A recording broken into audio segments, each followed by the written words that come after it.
Latvia slept beneath a bruised autumn sky, its ancient forests whispering secrets older than any throne. Deep within Castle Doom, far below the tapestries and marble halls, Victor von Doom stood at the heart of a chamber that had no equal in any nation on Earth.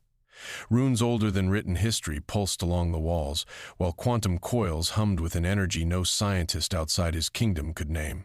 Sorcery and machinery, faith and calculation breathed together in perfect obedience to a single mind. He raised a gauntleted hand toward the sphere of shimmering light suspended between the coils. Within it, faint reflections of other worlds drifted like leaves on black water. A city built from crystal, a sky filled with 3 moons, a distant sun burning green above an ocean of glass. The multiverse, so long dismissed as legend, revealed itself to him as an open book waiting to be read. Doom whispered an incantation his mother had taught him beneath an oak long since burned. The coils answered in kind. Reality bent, then hesitated, then tore. A rift bloomed outward like a wound of light, and before Doom could command it to close, the chamber, the castle, and the memory of Latveria were pulled inside. He awoke in silence. Not the silence of a tomb, but the deeper silence of a place beyond his birth. Twisted metal groaned around him. The wreckage of some vast starship drifted through a sea of stars unfamiliar to any map he had ever studied. His armor was scorched, his cloak torn, yet his mind remained as sharp and cold as forged steel. He rose, and with each measured breath he understood that he had crossed a threshold no sorcerer of Earth had ever survived. Something surrounded him, something that filled every fracture of the shattered hull, every drifting particle of dust. It watched, listened, remembered. He reached for it with the discipline of a magician taught by demons, yet the current slipped between his fingers like river water refusing to be held. This power, whatever it was, would not yield to him, and yet his own magic, drawn from realms beyond this galaxy, still answered. 2 rivers flowed through him now, one ancient, one alien, neither able to drown the other. An engine screamed in the distance. A patrol of angular fighters swept past the wreckage, followed by a wedge-shaped cruiser bearing symbols he did not recognize. Boarding craft launched. Pirates arrived first, scavengers eager to pick clean the drifting bones of the ship. They found instead a man in green and gray, calm as a statue, waiting. He did not raise his voice. He raised his hand. Green energy tore through the corridor like a judgment older than mercy. Steel melted. Bone became ash.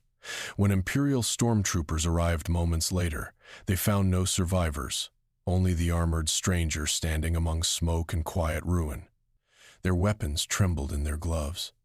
Their commander sent an urgent report toward a distant throne. On Coruscant, an old man opened his eyes. Palpatine felt the disturbance the way a spider feels a foreign thread crossing its web. This presence was neither Jedi nor Sith. It did not shine. It did not hunger in the familiar ways. It simply existed, absolute and unbothered, like a mountain that had appeared overnight. Doom did not wait to be summoned. He vanished into the outer rim, seizing an abandoned separatist factory hidden beneath a dead moon. Droid frames still hung from their assembly lines. Sith relics, buried deeper still, whispered promises he refused to accept. He listened only long enough to learn, then commanded the machines to serve him. Within weeks his armor was reforged, stronger, sharper, humming with both circuitry and spell. He studied this new galaxy with the patience of a scholar and the appetite of a king. Palpatine ruled through terror, yet built nothing that would outlast him. A civilization of fear, Doom concluded, was merely a corpse still standing. Beyond the fortress walls, a black-clad figure descended from a shuttle. Darth Vader stopped, tilted his helmet toward the mountain, and felt an unfamiliar darkness waiting inside. Vader moved through the corridors of the fortress expecting resistance. He had crushed rebel cells, dismantled warlords, and silenced pretenders across 100 systems. He knew the shape of desperation, the smell of hasty defenses, the sound of frightened boots retreating behind sealed doors. He found none of it here. The halls were quiet but not empty. Battle droids stood in perfect columns, their optics tracking him with unnerving patience. They did not attack. They did not flinch. They waited, as though their master had already accounted for every step Vader would take. Servants in dark robes passed without lowering their eyes, without shivering, without the practiced dread that filled every Imperial garrison. They bowed once, briefly, and returned to their labor. Beyond the inner gates lay a city carved into the moon itself. Vader saw farms of hydroponic light, forges pouring molten alloys into precise molds, engineers speaking with confidence rather than fear. A child ran past a doombot and laughed. The sound struck him harder than any blaster shot. This was no rebellion. This was a kingdom, quietly, impossibly whole. Dr. Doom awaited him in a hall of black stone. He did not rise. He did not need to. His presence filled the chamber the way gravity fills a world. They studied one another in silence. Two masks, two ruined faces beneath, two philosophies sharpened over long, bitter decades. Vader saw a man who had crowned himself. Doom saw a man who had been crowned by another. The lightsaber ignited first. Doom did not flinch. A shield of green flame answered, curling around his gauntlet, drinking the crimson blade before it could reach him. Vader pressed forward with the discipline of a duelist forged by the Sith, hammering blow after blow, each strike accompanied by a surge of the Force meant to tear the intruder from his feet. The Force found no purchase. Doom moved through it as though the currents of this galaxy could not decide whether to touch him. Enchanted armor rang against a Sith blade. Mystic bolts collided with invisible walls of will. Vader lifted a pillar and hurled it. Doom shattered it in midair with a whispered word. Vader reached for Doom's throat with an unseen hand. Doom answered with a gesture that scattered the intent like smoke. They fought until the hall itself began to weep dust from its ceiling. Neither yielded. Neither fell. When at last they stood apart, breathing hard beneath their helmets, something like recognition passed between them, not friendship, not respect in the ordinary sense. It was the acknowledgement two predators offer when they realize the hunt will not end today. Doom spoke first, his voice measured and low. He said that he had no interest in rebellion, no love for kings who ruled through terror. He said that a galaxy governed by fear was a house built upon sand, and that its architect, whoever he might be, was a fool wearing the mask of a prophet. Vader did not answer. He turned, cape trailing dust, and left the way he had come. Aboard his shuttle, he transmitted his report in silence. He did not describe the duel. He described the kingdom. Far away, in a tower veiled by storms, Palpatine listened. He closed his eyes, and for the first time in many years, he smiled without cruelty. Curiosity, that oldest and most dangerous of hungers, stirred inside him. He had expected another warlord to be broken and swept into the machinery of the Empire. Instead, he sensed a mind that might rival his own, a shadow that did not bend to the dark side yet did not oppose it either. He dictated an invitation. It was written not as a command, but as the polite gesture of one sovereign to another. A shuttle was dispatched. A route through the fleet was cleared. Coruscant itself prepared to receive a guest whose name no imperial archive contained. Doom accepted. He always intended to accept. To understand an enemy, one must first stand within his walls, breathe his air, and count the flaws hidden beneath his throne. Coruscant rose before him like a jewel too polished to be trusted.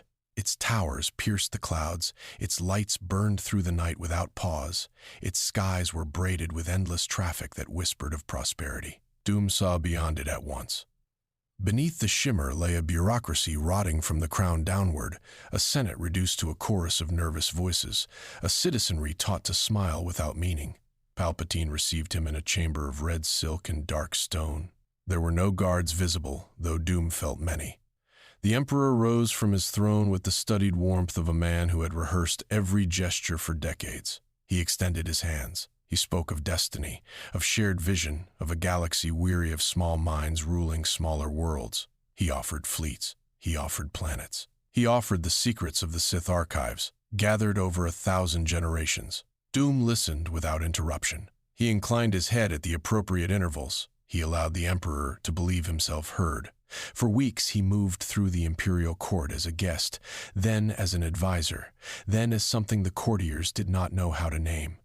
He walked through the archives and read scrolls no living Sith remembered. He toured shipyards where star destroyers were assembled like teeth in the jaw of a slow, patient beast. He studied the Jedi, their extinction, their scattered survivors, their strange doctrine of surrender to a will greater than the self. He found their philosophy naive, yet their discipline enviable. In private chambers deep beneath the palace, he uncovered what Palpatine truly sought. It was not power. Palpatine already possessed more power than any mortal in recorded memory. It was permanence. The Emperor feared death the way a drowning man fears the surface of the water, endlessly reaching, endlessly failing to touch it. Every plan, every fleet, every world he burned served a single quiet obsession. He would not die. He would consume vessels, twist bloodlines, drain stars if necessary, so long as his consciousness endured. Doom recognized the sickness at once. He had glimpsed it in his own mirror in younger years and turned away from it. A ruler who feared death could not build. He could only cling. His empire would inherit his terror the way a child inherits an illness, and would collapse the moment his breath faltered. The realization did not disappoint him. It clarified him.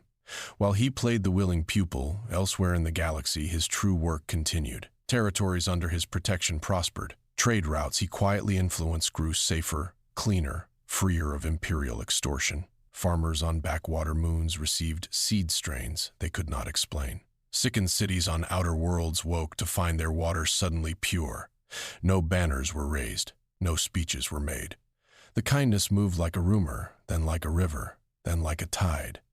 On a forest moon far from Coruscant, Princess Leia leaned over a table of star charts.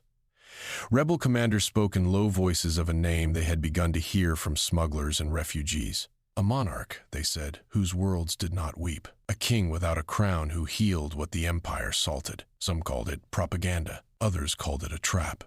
Leia said nothing, but her fingers lingered on the charts long after the meeting ended. Luke Skywalker, standing near a window that overlooked a valley of green rain, felt the same rumor pass through him without words. There was a warmth to it he did not trust, and a shadow beneath the warmth he could not name. He asked the Force for guidance and received only silence, which he had come to understand as the Force asking him to wait. Back on Coruscant, Palpatine watched his guest with growing appetite. He believed, as he had always believed, that every mind could be turned if the right lever were found. He mistook Doom's patience for hesitation, his silence for submission. He began to speak of apprenticeship, of inheritance, of thrones shared and thrones passed down. Doom listened, bowed at the correct angle, and returned to his quarters. There, alone, he removed his mask for only a moment. His scarred face looked upon its own reflection without pity. He whispered a single sentence to the empty room. He had learned enough. The masquerade was ending. The break came without warning, as all true declarations of war must. There was no duel in the throne room, no throne gauntlet, no thunder of insults. Doom simply left. His shuttle rose from the Imperial platform at dawn, cleared the atmosphere without challenge, and vanished into hyperspace before Palpatine's inner circle understood what had occurred. By the time the Emperor's rage reached his generals, Doom had already spoken to the galaxy. The transmission appeared on every Imperial channel, every rebel frequency, every backwater relay. It carried no threats. It maimed no enemies. It spoke instead of a third path, a kingdom neither ruled by Sith nor scattered by Jedi, a civilization of order without cruelty, of strength without fear.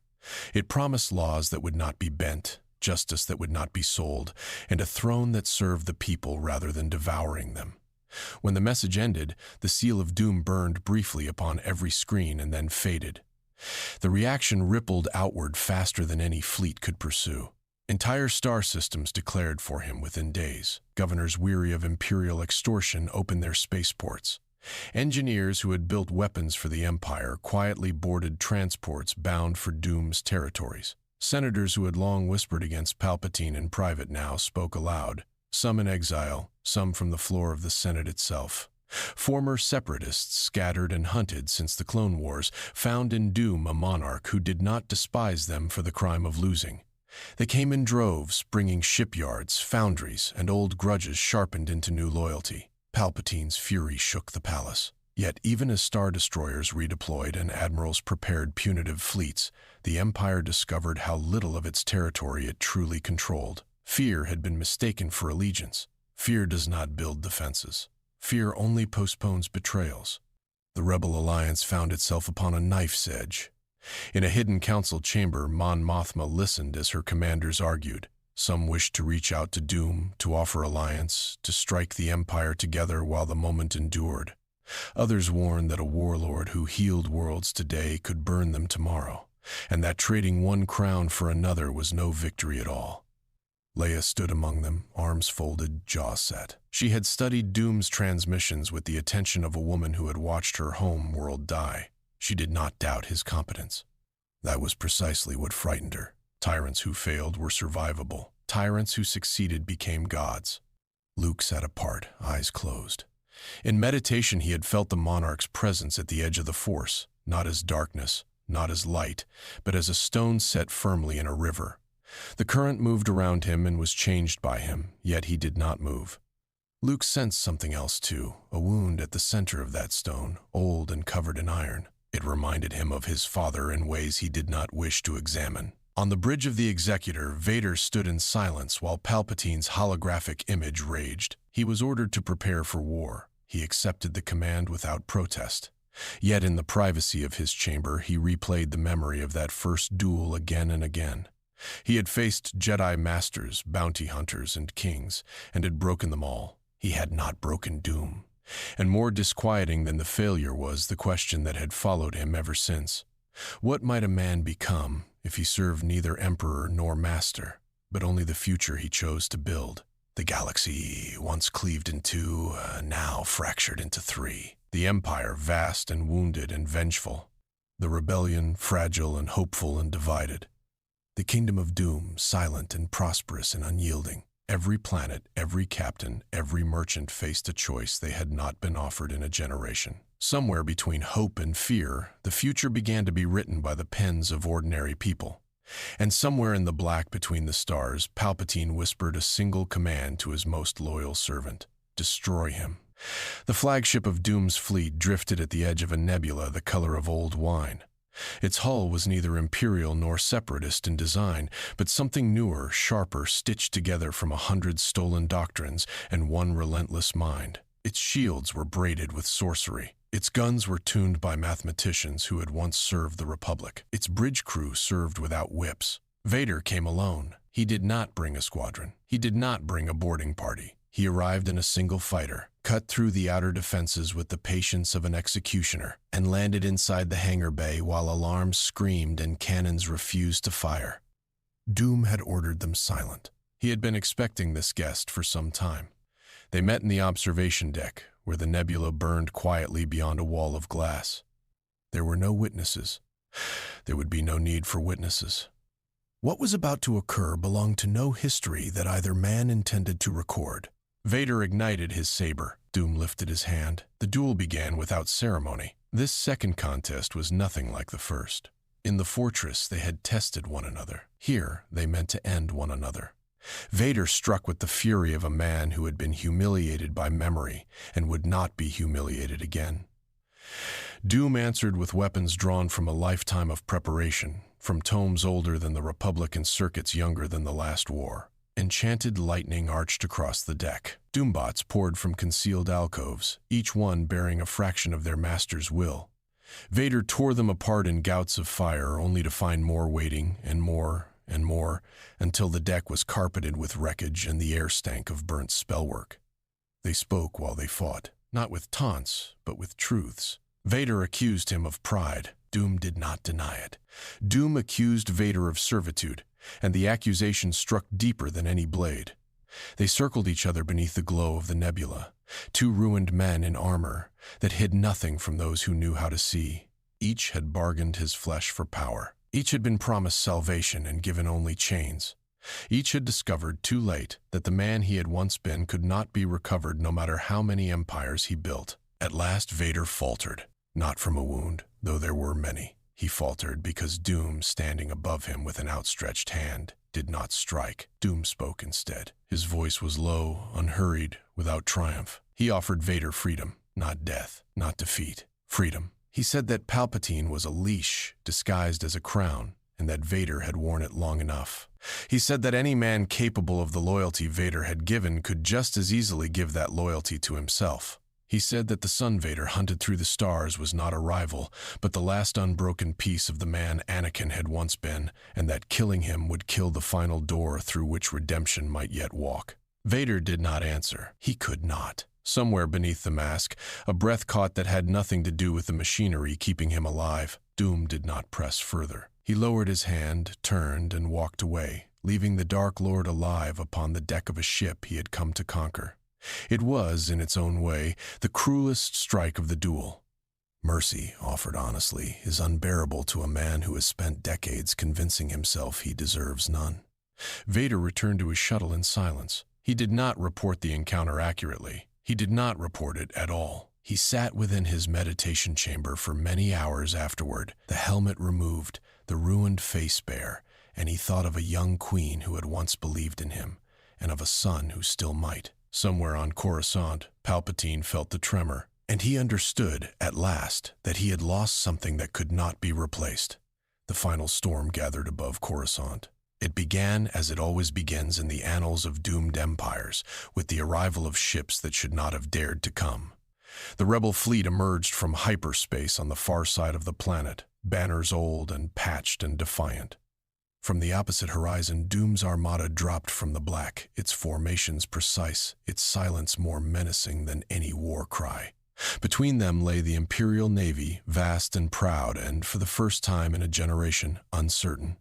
The battle broke open the sky. Turbolacers carved bright wounds across the atmosphere. Fighters spun through debris fields like sparks torn from a smith's anvil. On the surface below, citizens who had spent their lives believing the Empire eternal now watched fire fall across their towers and understood that the age of Palpatine was ending in real time. Above the palace, Luke Skywalker's fighter twisted through a cloud of TIE interceptors. He felt his father before he saw him, a presence heavy as iron, moving toward the Imperial spire. He broke away from the dogfight and followed, guided not by tactics but by a certainty older than any battle plan.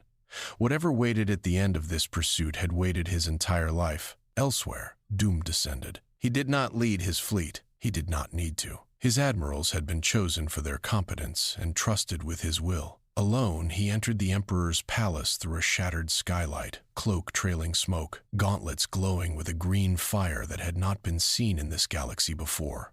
Guards fell before him without ever raising their weapons. Doors that had never opened for a Jedi opened for him, because he had studied their locks with the patience only a monarch of two worlds could summon.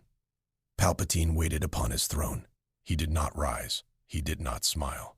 The mask of the benevolent statesman had been discarded weeks ago, and what remained was a shriveled thing with yellow eyes and a hunger older than compromise. He raised a withered hand, and lightning poured from his fingers, blue and cruel and eager to consume. The lightning struck Doom's armor. It did not stop him. It coiled around his shoulders, arced across his helm, sought his heart, and found instead a barrier woven from words older than the Sith and mathematics newer than the Empire. Doom advanced one step, then another. Palpatine hurled the throne itself. Doom shattered it in the air. Palpatine reached into the deepest wells of the dark side and pulled up horrors that had waited centuries for release. Doom answered with sorcery drawn from a homeland the Emperor could not comprehend, from mothers and demons and pacts sealed in blood beneath foreign stars. They tore the throne room apart. In another chamber, not far away, Luke faced his father. There were no monologues, no schemes. Vader raised his saber slowly, as a man raises a burden he no longer wishes to carry. Luke did not strike first. He waited. He spoke of the man beneath the mask, and he did not flinch when Vader ordered him to be silent. He simply refused to be afraid. The rooms of the palace shook as the two great confrontations neared their end. Palpatine, wounded for the first time in a lifetime of victories, turned his lightning toward the young Skywalker in the neighboring hall, sensing an easier prey. It was the mistake for which he had been ripening across many years without knowing it. Vader moved, not toward his master, not toward his son. He moved toward the choice he had refused since he had first knelt. He seized the Emperor from behind. He did not do so because Doom had ordered it. He did not do so because Luke had begged. He did so because, at last, standing between the ruin of Palpatine's schemes and the possibility of Luke's future, he saw the man he had once meant to become and chose him. The Emperor's own lightning consumed him. 3 figures stood in the smoke afterward: a dying father, a weeping son, an iron monarch from a world without a name in this galaxy. None spoke for a long while. Above them, the Imperial fleet broke. Star destroyers surrendered or fled. The Rebel Alliance and the Kingdom of Doom, so recently rivals, found themselves standing upon the same shore of history. The Empire, at last, was ended. In the days that followed, The galaxy held its breath. Palpatine was gone. His fleet was scattered. His governors fled or knelt. Yet no new order rose to fill the vacuum, and for the first time in living memory, the trillions of citizens across 1,000 worlds looked upward and realized that no single hand was reaching for them, either to lift or to crush. The silence was terrifying, and it was also, quietly, the first taste of freedom many of them had ever known. Petitions began to arrive at Doom's flagship within hours. Governors offered him crowns. Merchant guilds offered him treasuries. Senators from ruined worlds knelt upon marble floors and begged him to become emperor, to bring the swift order they no longer trusted themselves to build. Doom received each envoy with courtesy. He promised nothing. He refused nothing. He listened, and his silence began to worry those who had expected easy triumph.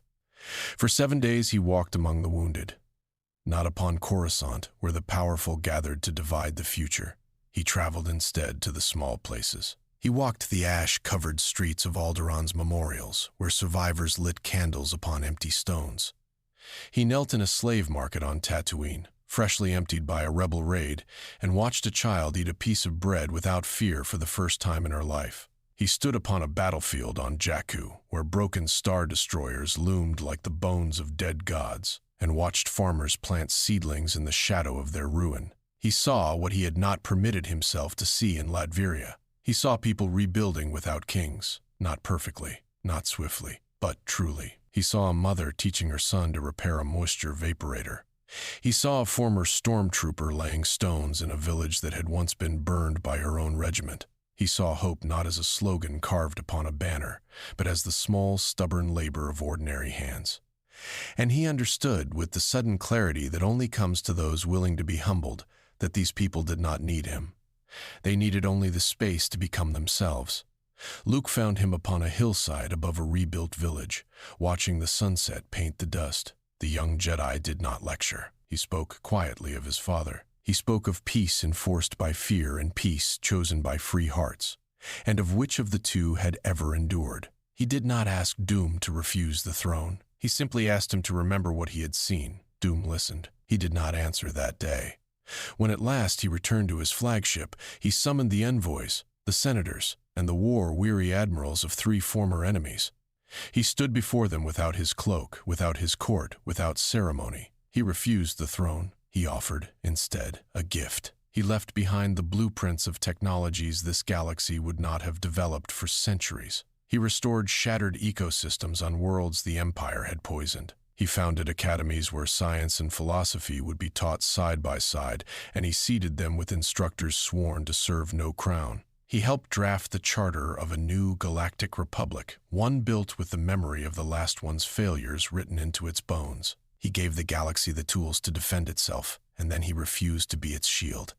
A rift opened above his flagship on the final evening, the same shimmering wound of light that had once devoured Castle Doom. He did not hesitate. Before he stepped through, he turned to Luke, who had come to see him depart. He said that a ruler's greatest victory is creating a future that no longer requires him. Then he was gone.